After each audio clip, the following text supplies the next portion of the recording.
Everyone, welcome to my YouTube channel KM Group of Education. I Ashok Sharma and you watching my YouTube channel. जिन्होंने अब तक हमारे channel को subscribe नहीं किया, सब्सक्राइब करें, ज़्यादा से ज़्यादा लाइक करें, शेयर करें। आज का हमारा टॉपिक है land, soil, water, natural vegetation and wild life resources. सबसे पहले हम यहाँ पर बात करेंगे, इंट्रोडक्शन देखते हैं। Natural resource are anything that people can use which comes from nature such as land, water, air. Natural resources जिन्हें हम लोगों के द्वारा यूज किया जाता है, यूटिलाइज किया जाता है, वो हमें नेचर से प्रोवाइड होते हैं, जिनमें अपने लैंड, वाटर, एयर इंक्लूड है। सबसे पहले हम बात करते हैं land. Land is use by man various purpose as a cultivation, grazing of animal, building house, road, mining, manufacturing etcetera etcetera. Land resource एक मोस्ट इम्पोर्टेंट नेचुरल रिसोर्स है। It's cover 29% total surface of the earth. 29% total total जो surface है, area जो है अपने अर्थ का, उसका ये कवर करता है। इसके अलावा जो है यहाँ पर 90% जो वर्ल्ड पॉपुलेशन है, वो ओनली 30% लैंड एरिया के अंदर लोकेटेड है। Only 30% area. लैंड फॉर्म जो है अपने को अलग अलग, जैसे river, valley, plain, fertile soil, grass land, ऐसे अलग अलग टाइप में अपने को देखने को मिलती है। इसका दूसरा अपना पॉपुलेशन डिस्ट्रीब्यूशन जो है, जो पार्ट है अलग लैंड, वो भी जो है लैंड और क्लाइमेट के ऊपर डिपेंड करता है, क्योंकि डिस्ट्रीब्यूशन ऑफ पॉपुलेशन जो है अलग अलग पार्ट में, डिफरेंट अपने को देखने को मिलती है। दूसरा, हम जब बात करते हैं कि जहाँ कुछ ऐसे एरिया हैं जहाँ पर अपने को सेपरेटली पॉपुलेटेड, मतलब बहुत ही कम अपने को पॉपुलेशन देखने को मिलती है, और एक ऐसा एरिया जिसके अंदर अपने को पॉपुलेशन कुछ ज़्यादा, जैसे लाइक प्लेन, रिवर, वैली, ये सूटेबल है एग्रीकल्चर के लिए। तो एग्रीकल्चर एक इम्पॉर्टेंट फैक्टर है जो अपना लैंड का, उसके अंदर लैंड जो है वो एक फर्टाइल लैंड जहाँ अवेलेबल होगी, जहाँ प्लेन लैंड अवेलेबल होगी, पॉपुलेशन डेंसिटी भी वहाँ पर उतनी ज़्यादा होगी। और जहाँ पर लैंड फर्टाइल कम होगी, जैसे राजस्थान इसका एक बड़ा एग्जांपल है, वहाँ पर अपने को सैंडी सॉइल देखने को मिलती है। फर्टिलिटी नहीं होने के कारण वहाँ पर डेंसिटी बिल्कुल ही कम नज़र आती है। दूसरा, हम बात करते हैं लैंड यूज। लैंड यूज जैसे मैंने स्टार्टिंग में आपको बताया था, डिफरेंट पर्पज़ के लिए यूज़ किया जाता है, such as agriculture, forestry, mining, building house, road, etcetera etcetera, इनके लिए हम यूज़ करते हैं।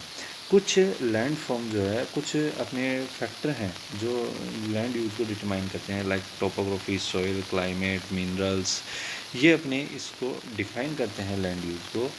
हम बात करते हैं इसके अंदर कुछ पैटर्न, जो ह्यूमंस फैक्टर हैं एज ए पॉपुलेशन। नेक्स्ट अपना आता है टेक्नोलॉजी। जो अपना लैंड है उनको कुछ पार्ट में डिवाइड किया गया है। उससे पहले हम एक बार टोपोग्राफी या फिर अपने इकोनॉमिकल फैक्टर या फिर सॉइल, क्लाइमेट, मिनरल्स, इनको एक बार देख लेते हैं। जो टोपोग्राफी है एज ए फिजिकल फैक्चर जो है, फीचर जो है अपना एक लैंड जो पैटर्न है उसको इफ़ेक्ट करता है, इसलिए अपना टोपोग्राफी इसमें आता है। जैसे the fertile plain with a good network of river suitable for human settlement. Next, हम जब सोइल की बात करते हैं तो सोइल भी एक इम्पॉर्टेंट फैक्टर है। जो फर्टाइल सोइल है वहाँ पर पॉपुलेशन ज़्यादा होगी, जहाँ पर फर्टिलिटी कम है वहाँ पर कम होगी। क्लाइमेट इसके साथ में जुड़ा हुआ है। क्लाइमेट जहाँ पर वेदर कंडीशन मॉडरेट होगी वहाँ पर पॉपुलेशन ज़्यादा होगी। एंड मिनरल्स जिनके ऊपर ह्यूमन ने डिपेंड है, वो भी जहाँ पर ज़्यादा होंगे वहाँ पर उनके ऊपर पॉपुलेशन उतनी इंक्रीज होती रहेगी। नेक्स्ट, हम कुछ पैटर्न है जो ह्यूमन फैक्टर और टेक्नोलॉजी।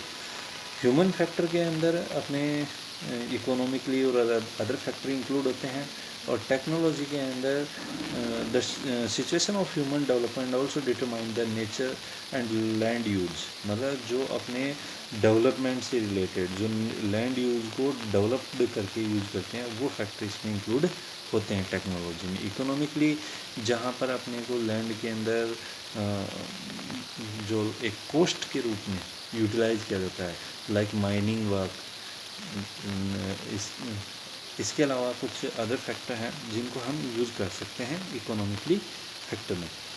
नेक्स्ट अपने बात आती है लैंड को 2 पार्ट में डिवाइड किया गया है, private land and community land.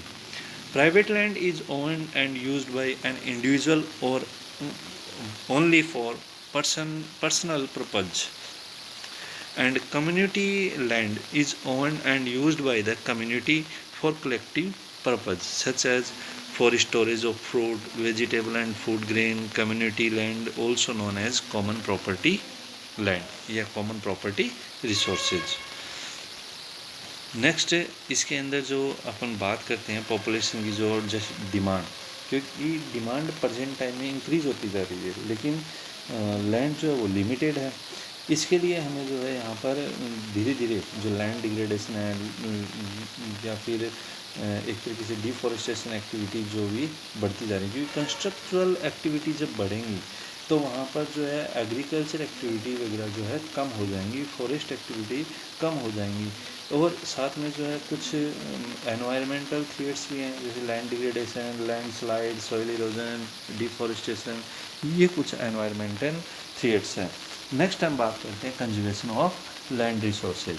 Conservation of land resource, land resource को कंजर्व करने के लिए हमारे पास है causes of land degradation of land resource. बड़े पैमाने पर जो हमें फॉरेस्ट एरिया से कवर करना, लैंड फर्टिलिटी को बढ़ाना, जिससे हम क्या करें कि उसको अच्छे तरीके से यूटिलाइज कर सकें, क्योंकि जो प्रेजेंट टाइम में डिमांड बढ़ती जा रही है उसकी अकॉर्डिंग हम उसको बढ़ा नहीं सकते, इसलिए हमें जो है लैंड डिग्रेड होने से बचानी होगी। हमें जो है फर्टिलिटी को इंक्रीज़ करना पड़ेगा, और उसके लिए हमें क्या करना पड़ेगा, afforestation, regulated use of chemical pesticides and fertilizers, land reclamation, check on overgrazing, ऐसे कुछ पॉइंट लगाकर हम जो है इनको रोक सकते हैं। नेक्स्ट अपना फैक्टर आता है सोइल। आज का हमारा टॉपिक था लैंड। अगर किसी को भी किसी तरीके की कोई प्रॉब्लम होती है तो हमारे कमेंट बॉक्स में ज़रूर लिखें, और नेक्स्ट क्लास हमारी नेक्स्ट डे अवेलेबल होगी। तब तक के लिए थैंक्स फॉर वॉचिंग।